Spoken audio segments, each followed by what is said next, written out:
తరువాత కొంతకాలానికి గంగానది ఒడ్డున తేజస్సుతో వెలిగిపోతున్న సూర్య భగవానుడిని చూసి తనకు మహర్షి ఇచ్చిన మంత్ర ప్రభావాన్ని పరీక్షించదలుచుకుంది.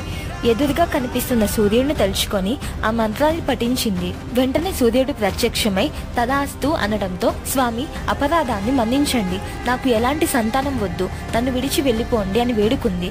కానీ మంత్ర ప్రభావం వలన కుమారుణ్ణి ప్రసాదించకుండా వెళ్ళలేనని సూర్య భగవానుడు చెప్పాడు. అప్పుడు కుంతి, నేను వివాహితను కాదు, నాకు పుత్రుని ప్రసాదిస్తే రాజవంశంలో నాకు ఎలాంటి అవమానం కలుగుతుందో ఆలోచించండి. అందుకు సూర్యుడు, చింతించకు, నా అంశతో నీకు ఒక పుత్రుడు జన్మిస్తాడు, కానీ నీ కన్యత్వానికి భంగం వాటిల్లదు. నీ కుమారుడు చరిత్రలో గుర్తుండిపోయే పేరును సంపాదిస్తాడు. పుట్టుకతో తెచ్చుకున్న సహజ కవచకుండలాలు అతన్ని ఆజన్మంతం కాపాడుతాయి అని సూర్యభగవానుడు మంత్రం పూర్తవటంతో అదృశ్యమయ్యాడు.